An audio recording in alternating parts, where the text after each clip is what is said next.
Hello everyone, welcome to ये माई T. आज हम फंडामेंटल ऑफ अकाउंटिंग में नेक्स्ट टॉपिक जो देखेंगे वो है इनकम। लास्ट क्लास में हमने एक्सपेंस और एक्सपेंस का टाइप लेकर बात किए थे। आज हम बात करेंगे इनकम लेके एंड उसका डिटेल इंक्रीज मतलब साइज वगैरह सारा कुछ आज हम इस क्लास में देखेंगे। तो चलिए बात करते हैं इनकम। एक्सपेंस में हमने क्या देखे थे कि जब कोई बेनिफिट सुविधा सर्विस लेने के बदले में जो कंसिडरेशन हम पेमेंट कर रहे हैं वही हमारे लिए क्या है, एक्सपेंस है। मतलब सुविधा ले लिया और पैसा भी दे दिया तो हमारे लिए क्या बन गया था, एक्सपेंस बन गया था। और इनकम कब होगा, उसका रिवर्स उल्टा, मतलब जहां पर हम सुविधा ले रहे थे अब उल्टा समझिए कि हम सुविधा दे रहे हैं या कोई आइटम सेल कर रहे हैं, कोई गुड्स सेल कर रहे हैं और बदले में हमें फंड या कैश मिल रहा है, तो वो हमारे लिए क्या बन जाएगा, इनकम। क्या बन जाएगा, इनकम। हाँ, तो इनकम किसको बोलेंगे हम,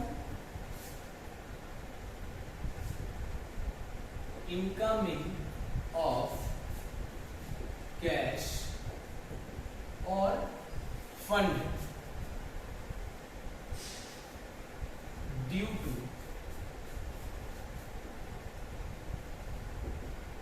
सेलिंग ऑफ गुड्स और सर्विस। यानी गुड्स या सर्विस सेल करने पर हमें जो मिल रहा है वही हमारे लिए क्या होता है, इनकम। क्या होता है, इनकम, है कि नहीं। तो जैसे एक्सपेंस आप देख रहे थे कि एक्सपेंस को हम कुछ नाम से डिफाइन करते हैं, same as it is income को भी हम नाम से ही डिफाइन करते हैं। जैसे अगर हम गुड्स सेल करते हैं तो हम उसको सेल्स अकाउंट यानी सेल्स बोल के मानते हैं। हमने रेंट घर किराए पे दिए थे, रेंट रिसिप्ट या रेंटल इनकम जो होता है उसको हम रेंट रिसिप्ट बोल के ही दिखाएंगे। ठीक है, हो जाएगा। ऐसे ही हमने किसी को पैसा दिया था एज लोन, तो बदले में मुझे इंटरेस्ट मिला तो उसका हमने क्या नाम रख देंगे, इंटरेस्ट रिसिप्ट। ऐसे ही कमीशन रिसिप्ट, किसी भी पर्पस में जब आप कोई सर्विस या सुविधा देते हैं और बदले में आप पैसा रिसीव करते हैं तो वही आपके लिए क्या होता है, इनकम बन जाता है। और इनकम के केस में भी जैसा हम एक्सपेंस में उसका नाम रख के चल रहे थे, सेम इनकम का भी एक नाम रखते हुए हम चलते हैं। इसीलिए इनकम एंड एक्सपेंस दोनों को ही हम नॉमिनल अकाउंट बोलते हैं। क्या बोलते हैं, नॉमिनल अकाउंट। अब मैं आपको एक चीज और बताता हूं। सपोज कीजिए मैंने रेंट रिसीव किया है कैश में, रेंट रिसीव्ड इन कैश, तो आपके लिए दो साइड क्या होगा, दो साइड यानी कौन सा सुविधा आया कौन सा सुविधा गया, है ना। मैंने आपको बताया था ड्यूअल एस्पेक्ट कॉन्सेप्ट के हिसाब से। तो यहां पर जब रेंट रिसीव हुआ है आपको कैश में, तो आपके लिए एक साइड तो हो गया कैश, दूसरा साइड क्या है, घर का सुविधा दिए थे आपने, अब ये तो बोल नहीं पाएंगे ना, घर का सुविधा गया है ना।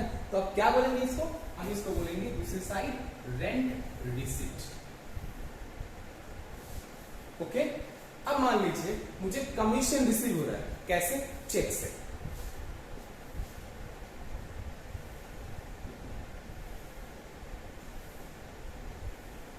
कमीशन रिसिप्ट बाय चेक, तो दो साइड क्या होगा आपके लिए, एक तो बैंक, क्योंकि चेक आया आपके पास, बैंक में पैसा आया, है ना। तो एक साइड तो हो गया बैंक, ठीक है। और दूसरा क्या हो जाएगा आपका, कमीशन रिसिप्ट। बिल्कुल सही, कमीशन रिसिप्ट। तो ये आपका दो साइड मैनेज हो गया। कब, जब आप इनकम को दिखाते हैं। मैं एक एक करके सबका साइड भी बताते हुए चल रहा हूं ताकि आपको ये चीज भी ध्यान रहे कि हर ट्रांजैक्शन में दो साइड हम कैसे निकालते हैं। ओके, इरेज कर दी इसको।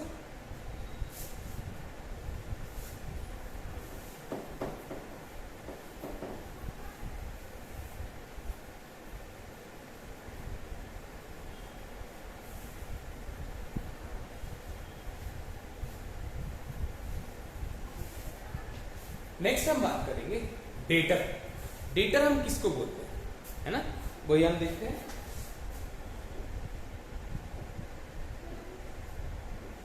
डेटर, डेटर को एक शब्द में बोला जाए तो डेट रिसीवर होता है। क्या होता है? Date receiver. डेट मतलब उधारी, रिसीवर मतलब जो ले रहा है। किससे ले रहा है? बिजनेस से। जो बिजनेस से उधार लेके जा रहा है वो बिजनेस के लिए क्या होता है? डेटर। और डेटर से हमारे पास पैसा आता है, यानी इनकम होता है। बाद में जब पैसा आएगा तब इनकम होगा, और जब तक पैसा नहीं आ रहा है तब तक वो हमारे लिए क्या रहेगा? बिल्कुल सही, क्या रहेगा? एसेट। क्या रहेगा? एसेट। तो इसी कारण से डेटर हमारे लिए एसेट होता है। डेटर हमारे लिए एसेट होता है। जैसे हमने एक मशीन सोल्ड किया, सिर्फ बेचा है, machine sold on credit to Ram. Ram को उधारी में एक मशीन बेचा है। तो बताओ आपके लिए दो साइड क्या रहेगा? अगर आप कैश में बेचते तो आपके पास कैश आता और मशीन जाता, है कि नहीं? बट जब आप उधारी में बेचोगे तब क्या होगा? तो आपके पास कैश नहीं आएगा। तब आप क्या लिखोगे? पार्टी का नाम आप लिख के रखोगे, यानी डेटर का नाम आप लिख के रखोगे। क्यों? उससे पैसा लेना है। तो एक तो हो जाएगा राम और दूसरा हो जाएगा मेरा मशीन। राम एसेट है जो आया है, कैश एसेट है जो हमसे गया है। एक सुविधा आया और एक सुविधा चला गया, समझे? जब इसी पार्टी से हम पैसा रिसीव कर लेंगे तब क्या होगा? ये तो हमारा संपत्ति है ना। अब हम बात करते हैं cash received from Ram. Ram के पास से हमने कैश रिसीव किया तो हमारे पास क्या आया? कैश। हमने लिख दिया कैश। और कहां से आया? राम के पास से, तो राम का नाम लिखते हैं। क्यों लिखेंगे? इसके पास से पैसा आया था, जैसे उधारी के टाइम लिखे थे किसको, किससे पैसा लेना है, जब पैसा आएगा तभी तो उसका नाम लिखना पड़ेगा ना, क्या इस पार्टी से पैसा आया है, ताकि दूसरे पार्टी ना बोले हाँ मैंने पैसा दिया।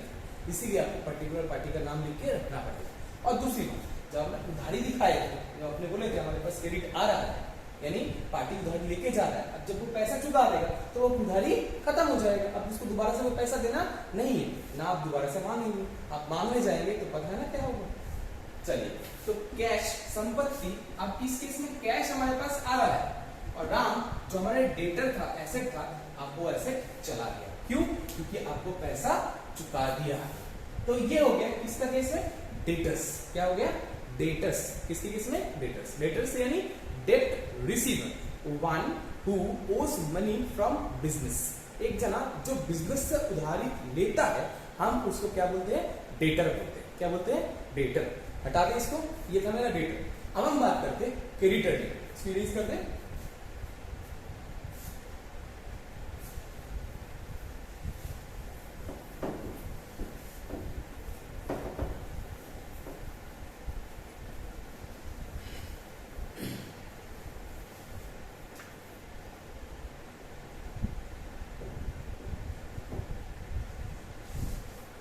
क्रेडिटर। क्रेडिटर, क्रेडिटर ये लैटिन वर्ड क्रेडिटम से आया था या क्रेडियर से आया था, है ना। इसको हम इंडियन लैंग्वेज में क्रेडिटर बोलते हैं। किनको? जो हमें उधार दे रहा है, यानी बिजनेस को जो उधार देता है, हम उसको क्या बोलते हैं? क्रेडिटर। आप बोलते हो ना लेनदार देनदार, तो वही वाले। यहाँ पर हिंदी में हम इसको, इंग्लिश में तो बोल देंगे क्रेडिटर। क्या बोलेंगे? क्रेडिटर, जो हमें क्रेडिट दे रहा है। यानी एक शब्द में बोले तो क्रेडिट गिव, यानी जो बिजनेस को उधार दे रहा है वो बिजनेस के लिए क्रेडिटर है। हमने उधारी में कोई सामान परचेज करके ले आया तो हम क्या हो गए? हम तो उस पार्टी के लिए डेटर हो गए, बट हमारे लिए जिससे हमने उधारी लाए वो हमारे लिए क्या हो जाएगा? क्रेडिटर हो जाएगा। क्या हो जाएगा? क्रेडिटर। और क्रेडिटर को जो क्रेडिट उन्होंने दिया है वो हमें चुकाना पड़ेगा। इसीलिए ये हमारे लिए एक लायबिलिटी है जब तक हम नहीं चुकाते। जब चुका देंगे तब एक्सपेंस हो जाएगा, ये तो आपको पता है। जब तक हम नहीं चुकाते तब तक हम क्या करेंगे? इसको लायबिलिटी बोलकर ट्रीट करेंगे। क्या बोल के? लायबिलिटी। तो क्रेडिटर हमारे लिए क्या होता है? लायबिलिटी होता है। क्रेडिटर हमारे लिए क्या होता है? लायबिलिटी, यानी जो हमें चुकाना है, वो है लायबल टू पे, हमें पेमेंट करना पड़ेगा, वही हमारे लिए लायबिलिटी होता है। लायबिलिटी कौन है? वो क्रेडिटर, जिससे हमें क्रेडिट उधारी लेके आए हैं। जैसे एग्जांपल लेते हैं,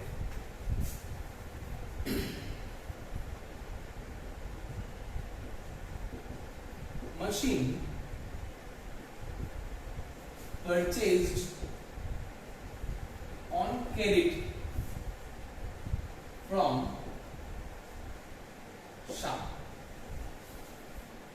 शाम से हमने उधारी में मशीन परचेज किया है। तो आप बताइए क्या होगा? दो साइड, बिल्कुल। एक तो आपके पास मशीन आया,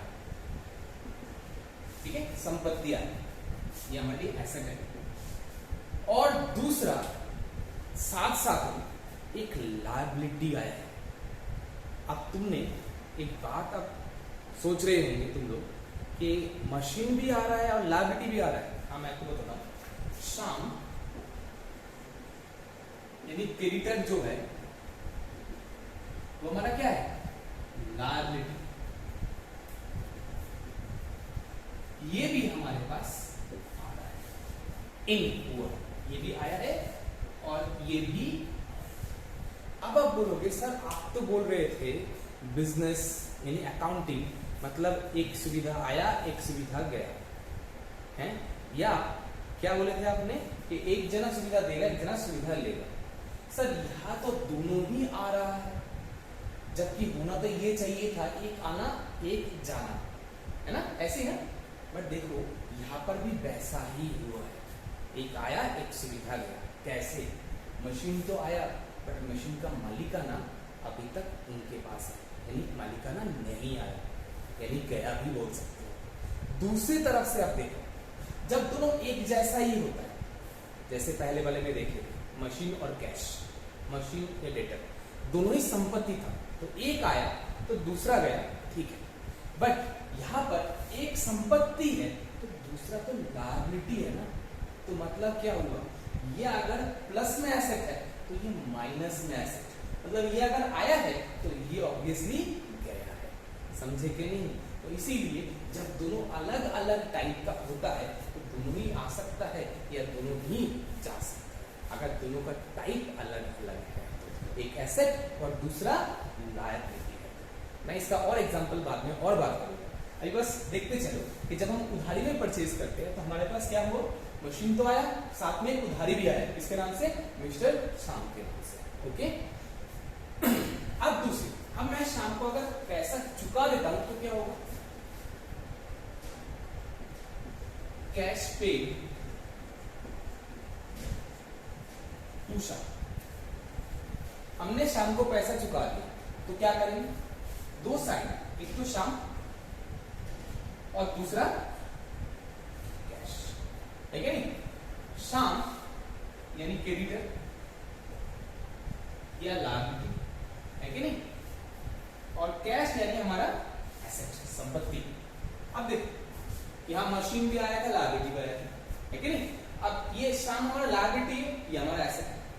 शाम लायबिलिटी जब पहले आया था, अब जब मैं उसको पैसा चुका दूंगा तो लायबिलिटी चला जाए, ये भी जा रहा है आउट, और ये कैश हमारा संपत्ति ये भी गया। तो दोनों कैसे गया? क्योंकि दोनों का रूप अलग है, एक लायबिलिटी है तो एक एसेट है। यहां पर भी हमने देखे थे ना, एक एसेट है तो एक लायबिलिटी। तो ध्यान रखना, जब दोनों अलग अलग कैटेगरी का होता है तो दोनों ही आ सकता है या दोनों ही जा सकता है। जब सेम कैटेगरी का होता है, सेम कैटेगरी मतलब सेम टाइप का अकाउंट होता है, तो एक आता है तो दूसरा जाता है। समझे? तो ये था हमारा, इसके बारे में और भी हम बात करेंगे जब हम आगे अकाउंटिंग क्वेश्चन लेके बात करेंगे, तब हमें इसका बहुत ज्यादा उपयोग आएगा, तब आपको ये चीज और क्लियर हो जाएगा। ठीक है? अभी बस ये देख के चलो कि आप जब आप उधारी लेते हैं तो आपके लिए उधारी यानी लायबिलिटी क्रिएट हो जाता है। जब लायबिलिटी आता है यानी हमारा दाय बढ़ता है, हमें उसको चुकाना पड़ता है। तो इसीलिए लायबिलिटी यानी क्रेडिटर हमारे लिए एक तरीके का लायबिलिटी होता है। क्या होता है? लायबिलिटी, जो हमें चुकाना होता है। तो ये था हमारा क्रेडिटर का कॉन्सेप्ट। इसको इरेज कर दें।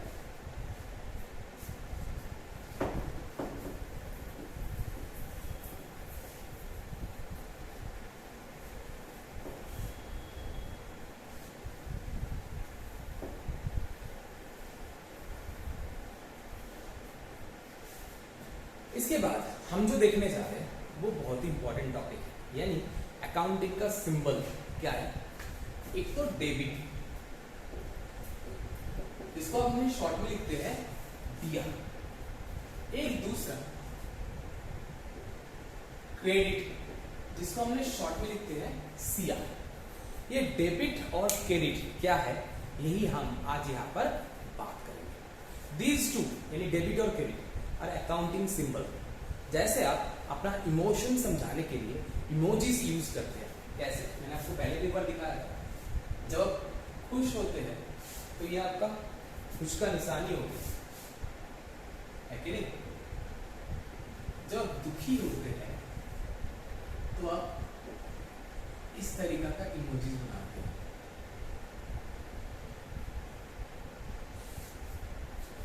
है कि नहीं। तो एक आपको दिखा रहे हैं कि आप खुश हैं और दूसरा आपको दिखा रहा है कि आप दुखी है कि नहीं। तो सेम अकाउंटिंग में भी दो सिंबल है जो पूरे अकाउंटिंग को लैंग्वेज में यानी भाषा में कन्वर्ट करने का काम करता है। हर जगह तो आप ये लिख नहीं सकते ना, ये इन, ये आउट, या फिर एरो देके भी समझा नहीं सकते, ये आया ये गया। इसीलिए अकाउंटिंग में दो सिंबल यूज होता है जिसके द्वारा आपको समझाना होता है कि ये आया और ये गया। तो सेम यहाँ पर दो ही सिंबल को हम कैसे करते हैं, डेबिट मतलब आया यानी आप खुश हैं तो यहाँ पर आपको डेबिट, या फिर शॉर्ट में आप लिखेंगे दिया, समझे। जब आपके से कुछ सुविधा जा रहा है तब आप लिखेंगे क्रेडिट यानी सिया, समझे। जो आपको एक अकाउंटिंग ट्रांजैक्शन को पूरा भाषा में कन्वर्ट करने में मदद करता है, या भाषा में बोलने में मदद करता है कि वो ट्रांजैक्शन में हुआ क्या है। जैसे मैं अभी थोड़ी देर पहले जो एग्जांपल लिया था वही आपको दोबारा रिपीट कर रहा हूं। क्या लिया, machine purchased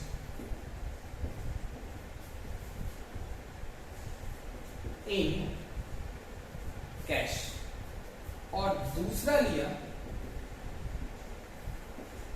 machine sold in cash. तो बताओ इसमें दो साइड क्या हुआ, आपके पास क्या आया मशीन, तो लिख दिया मशीन, और दूसरा क्या लिख दिया कैश गया तो कैश। दूसरे ट्रांजैक्शन की बात करूं तो यहां भी मशीन एंड कैश है कि नहीं। अब आप आने को क्या समझाते हैं, डेबिट, मैंने लिख दिया डेबिट। जाने को क्या समझाते हैं, क्रेडिट, मैंने लिख दिया क्रेडिट। या उल्टा लिखा, इसको लिखा क्रेडिट, इसको लिखा डेबिट। तो देखिए आपको समझ में आया, क्या समझ में आया। अगर ये वर्ड नहीं भी हुआ तो आप ये बता सकते हैं कि यहां पर क्या हुआ था। मशीन डेबिट हुआ है यानी मशीन आया है कि नहीं। कैश क्रेडिट हुआ है यानी कैश गया है। तो मतलब ट्रांजैक्शन क्या हुआ होगा, मशीन आया है कैश गया है, इसका मतलब क्या है मशीन परचेज हुआ। बिल्कुल सही। तो मतलब यहां पर मशीन परचेज हुआ, ठीक है। वही जगह पर अगर मैं इस ट्रांजैक्शन को हटा भी दूं यहां पर राइटिंग से, अब आप बताइए यहां पर क्या हुआ है, यहां क्या दिख रहा है आपको कि मशीन क्रेडिट हुआ है और कैश डेबिट हुआ है। मतलब क्या हुआ, कैश आ रहा है और मशीन हमारे से जा रहा है। तो आप बताइए क्या हुआ होगा, जब आपके पास पैसा आया और मशीन संपत्ति जा रहा है तो ऑब्वियसली इसका मतलब कि आपने मशीन को बेचा है। आप बिल्कुल सही, यानी इस ट्रांजैक्शन में मशीन सोल्ड हुआ है, समझे। तो ये दो सिंबल था जो आपके पूरा ट्रांजैक्शन को बता दिया कि इस ट्रांजैक्शन में हुआ क्या था। अगर ये सिंबल यहाँ नहीं होता तो आप अगर बोलते ये मशीन परचेज है, मैं बोलते हैं मशीन से। तो इसी कारण की वजह से यहाँ पर हर ट्रांजैक्शन के अंदर आपको सिर्फ यही दो सिंबल यूज करना पड़ेगा, डेबिट और क्रेडिट। बस इसी सिंबल से आपको पूरा ट्रांजैक्शन को समझाना पड़ेगा, जो आप आराम से कर सकते हैं। इसका बकायदा एक छोटा सा फॉर्मूला है, इसको आप सीख लेंगे तो आपको सारा काम और आसानी हो जाएगा। बट अभी हम उस फॉर्मूला को लेकर कोई बात नहीं करने वाले, क्योंकि अभी हम अकाउंटिंग नहीं पढ़ रहे, अभी हम जनरल कॉन्सेप्ट आप ले रहे हैं। अकाउंटिंग इसके बाद हम स्टार्ट करेंगे और आपको ऐसा लगेगा कि आपने ना चाहते हुए अकाउंट्स अपने आप सीखे। बट आप थोड़ा ध्यान से इसको देखिए, बस और कुछ नहीं। रेस करते हैं हम इसको।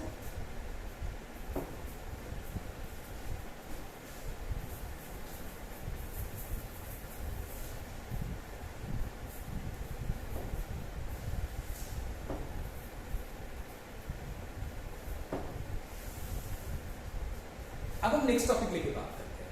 क्या है नेक्स्ट टॉपिक हमारा? डिस्काउंट।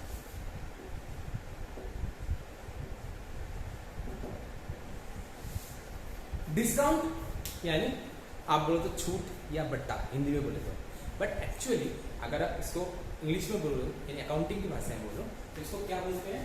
बोलते हैं रिडक्शन इन प्राइस। प्राइस में जो रिडक्शन दिया जाता है उसी को हम क्या बोलते हैं? डिस्काउंट बोलते हैं। क्या बोलते हैं? डिस्काउंट। ये डिस्काउंट मेनली दो टाइप का होता है। कितने टाइप का? दो टाइप का। एक तो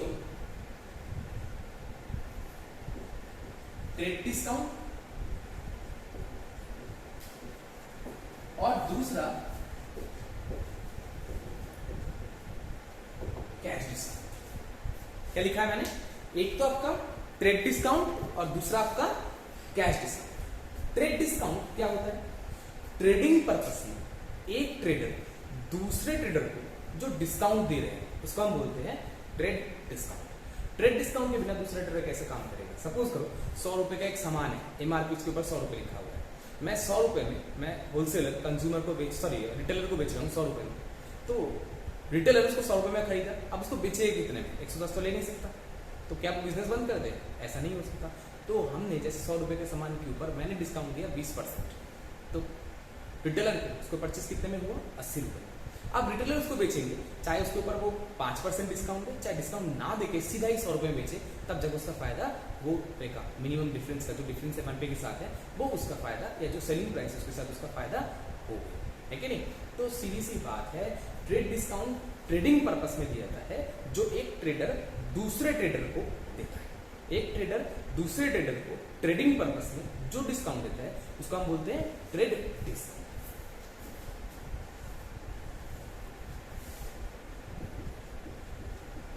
Discount given by a trader to another। एक ट्रेडर दूसरे ट्रेडर को ट्रेडिंग पर्पस में जो डिस्काउंट देता है for trading purpose.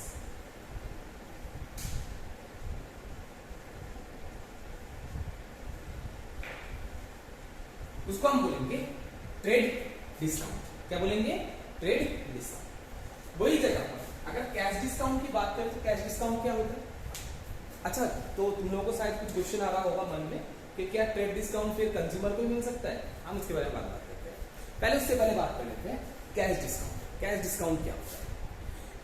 Immediate payment, cash payment नहीं, इमीडिएट पेमेंट, जल्दी से जल्दी पेमेंट करने के लिए, अर्ली पेमेंट के लिए, मोटिवेट करने के लिए डेटर को जो डिस्काउंट दिया जाता है वही होता है कैश डिस्काउंट। यानी कैश पेमेंट में या इमीडिएट पेमेंट में मोटिवेट करने के लिए जो डिस्काउंट आप दे रहे हैं उसको हम बोलते हैं कैश डिस्काउंट। अब देते क्यों है?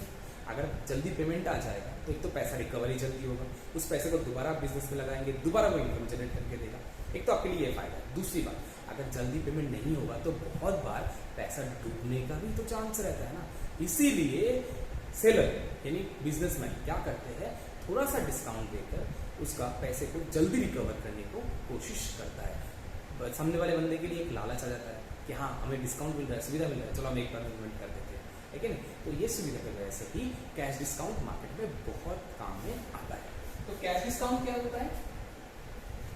Discount given to motivate for immediate payment is known as cash discount। तो अगर कोई ट्रेडर हुआ तो ट्रेडर को ट्रेड डिस्काउंट भी मिल सकता है, कैश डिस्काउंट भी मिल सकता है, बट कोई कंज्यूमर हुआ तो उसको नॉर्मली कौन सा डिस्काउंट मिलेगा? Cash discount. बिल्कुल सही। आगे इसके बारे में और भी बात होगा जो हम इस क्लास में नेक्स्ट फंडामेंटल पे जो होगा उस टाइम हम देखेंगे कि कैश डिस्काउंट का इंक्रीज कैसे होता है, वो सब उस टाइम देखेंगे। अभी इसके बारे में कोई टेंशन मत करो, अभी बस इतना देख लो कि डिस्काउंट रिडक्शन इन प्राइस इसको हम दो तरीके से डिवाइड करते हैं, एक ट्रेड डिस्काउंट, दूसरा कैश डिस्काउंट। ट्रेड डिस्काउंट हम किसको बोलते हैं? जब एक ट्रेडर दूसरे ट्रेडर को ट्रेडिंग पर्पस में जो डिस्काउंट दिया उसको हम क्या बोलते हैं? Trade discount. जैसे मैंने आपको बताया ना कि होलसेलर ने एमआरपी के ऊपर 20% छूट दिया, तो उसके लिए वो ट्रेड डिस्काउंट था। किसके लिए? रिटेलर के लिए, ठीक है नहीं। सेम ऐसे इस तरीके से जब होलसेलर ने सोचा 80 रुपए का सामान, अगर आप ट्रेडर को बोला अगर आप 5 दिन में पेमेंट कर देंगे, 7 दिन के अंदर पेमेंट कर देंगे, तो आपको 75 रुपए देना है। तो 5 रुपए जो अपने एक्स्ट्रा जो छोड़ दिए, इसको क्या बोलते हैं? कैश डिस्काउंट, ताकि वो ट्रेडर इमीडिएट पेमेंट आपको करे। इसीलिए हम क्या करते हैं? कैश डिस्काउंट देते हैं, और इसको कैश डिस्काउंट ही बोलते हैं क्योंकि वो इमीडिएट पेमेंट के लिए दिया जाता है। ओके, अब एक छोटा सा टॉपिक,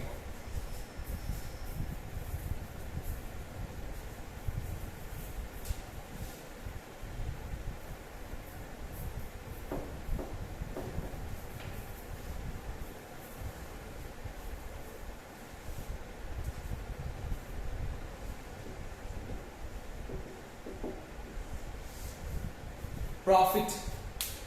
प्रॉफिट यानी लाभ। किसको बोलते हैं प्रॉफिट? लाभ कब होता है? जब आप 10 रुपए सामान को 15 रुपए में बेचते हैं। बिल्कुल सही। बट अकाउंटिंग लैंग्वेज में इसको बोलेंगे कैसे आप? Excess of income, excess of income over expense is considered as profit, या is termed as profit। यानी एक पेन था, मैंने सेल किया उसको 15 रुपए में, सोल्ड, बेचा। इसी को मैंने परचेज किया था 10 रुपए। पेन मैंने परचेज किया 10 रुपए में, बेचा 15 रुपए। तो ये 15 रुपए मेरा क्या हो गया? इनकम। और ये 10 रुपए मेरा क्या? एक्सपेंस। इन दोनों का डिफरेंस ये 5 रुपए, ये क्या है? इसको हम बोलते हैं प्रॉफिट। जो कहां से आया? इनकम का वो एक्सेस जो एक्सपेंस से ऊपर है, इसीलिए इसको बोलते हैं एक्सेस ऑफ इनकम। एक्सपेंस के ऊपर जो इनकम का एक्सेस अंश होता है, उसी को हम क्या बोलते हैं? प्रॉफिट। क्या बोलते हैं? प्रॉफिट। इसी के उल्टे क्या हो जाएगा? लॉस। तो हम बात कर लेते हैं लॉस। लॉस किसको बोलेंगे? Excess of expense is termed of as loss। Expense का एक्स्ट्रा को हम क्या बोलेंगे? लॉस बोलेंगे। जैसे एग्जांपल, अब इसको उल्टा कर लेते हैं। पेन परचेज हुआ